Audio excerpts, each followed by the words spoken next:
سنت کا یہ ہے کہ جنات کو ان کے اصلی روپ میں کوئی بھی نہیں دیکھ سکتا۔ اللہ سبحانہ وتعالی سورہ اعراف میں فرما چکے ہیں إِنَّهُ يَرَاكُمْ هُوَ وَقَبِيلُهُ مِنْ حَيْثُ لَا تَرَوْنَهُمْ، وہ اور اس کے خاندان والے اور اس کے قبیلے، وہ تم لوگ کو ہے انسان، وہ لوگ آپ لوگ کو دیکھ سکتے ہیں اور آپ کے بارے میں جان کر سکتے ہیں جس طریقے سے آپ ان کو نہیں دیکھ سکتے، وہ کہاں ہے کب آئے۔ تو اہل علم کہتے ہیں کہ اس کو حقیقی شکل میں نہیں دیکھ سکتے، مگر شیطان کے کچھ ہولیے بدلنے کے وہ پورے جنات میں نہیں، بعض جنات میں رہتے ہیں کہ وہ اپنا شیپ اپنا بھیس بدل کے آئے۔ اور یہ واقعات نبی صلی اللہ علیہ وسلم کے زمانے میں 4-5 واقعات موجود ہے، جس میں ایک واقعات جو دار الندوہ میں مشرکین قریش جب نبی صلی اللہ علیہ وسلم کو قتل کرنے کی سازش میں ابلیس ایک نجدی بوڑھے کی شکل میں ان کے ساتھ آ کے بیٹھک میں یہ مشورہ دیا ہے کہ قتل کرنا ہو تو ایسا ہو جائے۔ تو دوسری جگہ نبی صلی اللہ علیہ وسلم ابو ہریرہ کے ساتھ جو حدیث معروف اور موجود ہے بخاری میں بھی ہے کہ ابو ہریرہ رضی اللہ عنہ کو نبی صلی اللہ علیہ وسلم بیت المال کی نگرانی کے لیے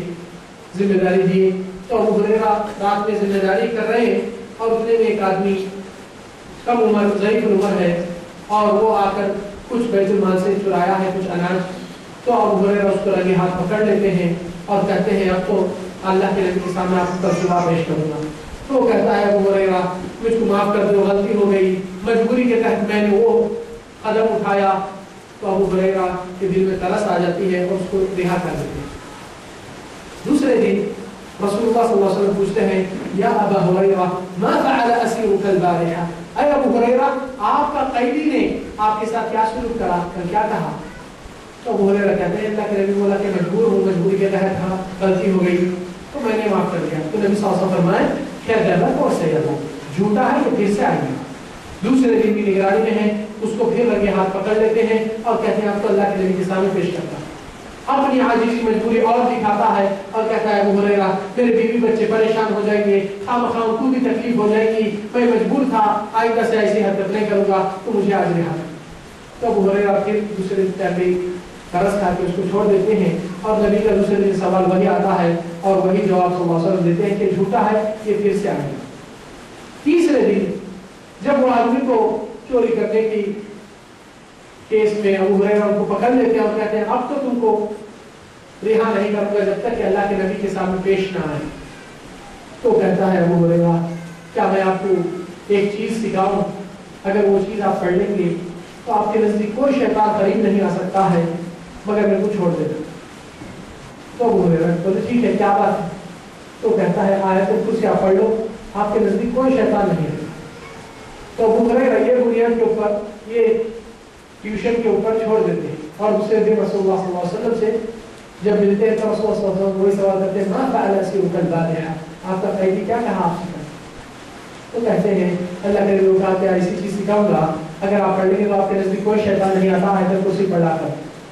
تو نبی صلی اللہ علیہ وسلم یہاں فرمائے صدقک وہو کذوب، یہ بات تو سچ کہا جبکہ وہ ہمیشہ کا جھوٹا ہوتا ہے، ہمیشہ کا جھوٹا ہوتا ہے، یہ بات کو غور کیجیے۔ تو نبی صلی اللہ علیہ وسلم فرمائے ابو ہریرہ کیا جانتے ہیں آپ کس کے ساتھ روزانہ یہ بات چیت ہو رہی تھی؟ ذاک الشیطان، یہ شیطانی تھا مگر انسان کی بھیس میں رہتا۔ اور اسی طرح ایک حدیث ہے جو ابو سعید الخدری رضی اللہ عنہ جس کی روایت ترمذی اور نسائی میں ہے اور مسلم میں بھی ہے، یہ نوجوان صحابی تھا جو شادی کرنے کے بعد نبی صلی اللہ علیہ وسلم کے ساتھ جہاد کے لیے کچھ مقام پہ پہنچ گیا اور کیونکہ شادی اس کی کل ہی رات میں ہوئی تھی تو رسول اللہ صلی اللہ علیہ وسلم دیکھے کہ دشمن کے ساتھ اتنا مقابلہ یعنی اتنی ضرورت نہیں اور یہ نیا نیا شادی شدہ ہے، تو کہتے ہیں رسول اللہ صلی اللہ علیہ وسلم کہ جاؤ اپنے گھر کو واپس لوٹ جاؤ مدینہ کو، یہاں پر دوسرے اصحاب جتنے بھی ہیں وہ کافی ہے اور اپنا ہتھیار ساتھ میں لے لو، ہو سکتا کچھ یہود لوگ راستے میں آپ کو کچھ ستائیں گے تکلیف دیں گے تو ہتھیار کے ساتھ رات میں روانہ کر دیتے ہیں۔ یہ صحابی اپنے گھر پہنچتا ہے، رات کا وقت بہت دیر ہو چکا، وقت ہو یعنی دیر تاخیر ہو گئی اور اس کی بیوی گھر سے باہر ٹھہری ہے، تو آدمی شک میں آ جاتا ہے کہ میری بیوی میرے غیر موجودگی میں گھر سے باہر، تو اپنا حربہ اپنی بیوی کی طرف اٹھایا تو کہنے لگے آپ صبر کیجیے، آپ اگر ایک نظر اندر دیکھیں گے تو آپ کو پتہ چلے گا میں باہر کیوں ٹھہری۔ تو صحابی داخل ہوا اور دیکھا کہ ایک سانپ جو اپنا بستر پہ ٹھہرا ہے تو وہ بچہ اپنا لے کے سیدھا اس سانپ کی طرف مارا، تو وہ خاتون اس کی بیوی نبی صلی اللہ علیہ وسلم کے سامنے یہ واقعہ پیش کرتی ہے کہ اللہ کے نبی مجھے پتا نہیں کہ میرا شوہر پہلے مر گیا یا سانپ وہاں سے مر گیا، وہ جنات میں سے تھا اور جب تک جبھی بدلہ چکایا گیا۔ تو نبی صلی اللہ علیہ وسلم جب یہ واقعہ سنے صحابہ کرام کو سب کو اعلان کرنے لگے کہ ان فی المدینہ اقوام من الجان، جن کے کچھ لوگ یہاں مدینہ میں آئے ہوئے ہیں، فمن رأى منکم شیئا مثل ذلک، تم میں سے اگر کچھ ایسی چیز نظر آ جائے اس قسم کے سانپ تو اس کو فوری قتل مت کیا کرو، اس کو وارننگ دو۔ تین الفاظ کو وارننگ دینا کہ اللہ کا واسطہ یا اللہ تعالیٰ کا عہد و پیمان یاد دلاتے ہوئے کہ تم اگر جنات میں سے ہو تو تم یہاں سے نکل جاؤ بغیر کسی کو اذیت دیے کے، نہیں تو ہم آپ کا قتل کریں گے۔ اس الفاظ میں انسان 3 بار اگر اس کو وارننگ کر کے وہاں سے ہٹ جائے اور پھر آگے دیکھیں اگر موجود ہے تو قتل کر سکتے ہیں، اور اگر غائب ہو گیا کیونکہ وہ اگر ٹھہری گیا وہاں تو وہ تبدیل نہیں ہو سکتا۔ آپ ہٹ کے آئیں گے تو وہ اگر جنات میں سے وہ آپ کا راستہ دیکھ لے گا، نہیں تو آپ کو حق بنتا قتل کرنے کا۔ مگر رسول اللہ صلی اللہ علیہ وسلم اس حدیث میں فرمائے وَلَٰكِنْ اُقْتُلُوا ذُو الطُّفْيَتَيْنِ، مگر ایک قسم کا سانپ ہے جس کے سر کے اوپر 2 سفید لکیر آتے ہیں، اس سانپ کے بیس میں وہ لوگ نہیں آتے، اگر ایسا سانپ دکھائے تو فوری قتل کرو، کیونکہ یہ سانپ کی نظر اتنی تیز لگتی ہے کہ حامل عورت سے حمل ثابت ہو جاتا ہے۔ دیکھیے نظر لگنے کا کتنا خطرناک معاملہ ہے، حتیٰ کہ سانپ کے اندر آ گیا تو اس کو فوری قتل کرنے کا حکم ہے، آپ صلی اللہ علیہ وسلم کی تعلیم ہے۔ اس لیے جو لوگ جنات اور اس چیز کے اٹیک میں آ جاتے ہیں ان کے سمپٹمز میں بھی ایک مشترکہ جادو میں بھی اس میں بھی آتی ہے کہ انسان کو خوابوں میں سانپ کثرت سے آنا، بچھو اور جو اس کے شکل میں حرکت کرنے والے چھپکلی اور مگرمچھ اور وائلڈ اینیمل، اس طریقے سے جو بھی چیز آتے ہیں یہ بار بار ریپیٹ ہونا، اس کا الگ معنی ہوتا ہے، مگر کبھی کبھار اتفاق ہوا تو وہ الگ معنی ہے۔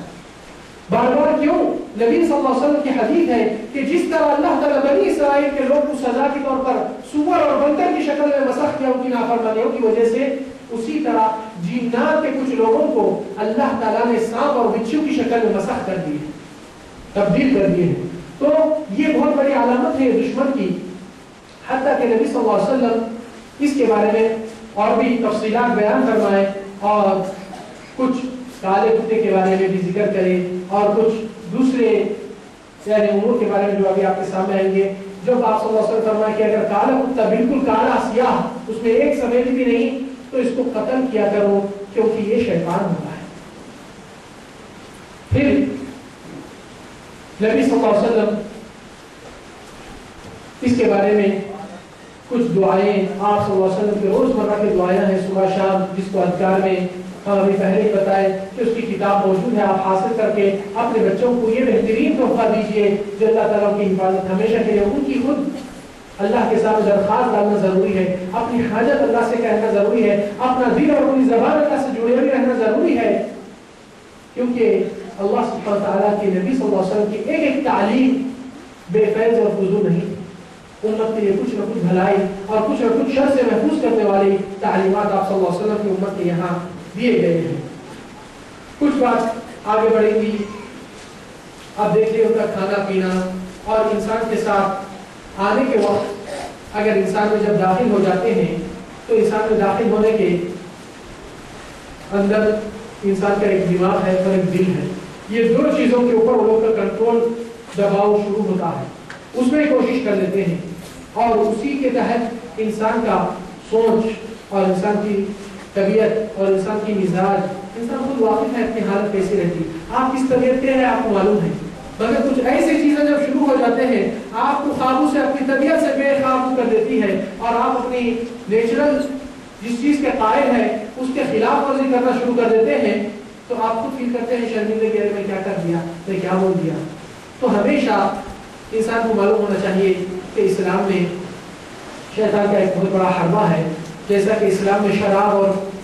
نشے والے امور حرام ہے کیونکہ وہ عقل کو ڈھانپ دیتے ہیں، اسی طرح شیطان انسان کو غصے کے اندر لا کر انسان کو بے قابو کر دیتا ہے اور عقل کو ڈھانپ دیتا ہے۔ اس لیے تو جن اور جنات کا لفظ جو ہم استعمال کریں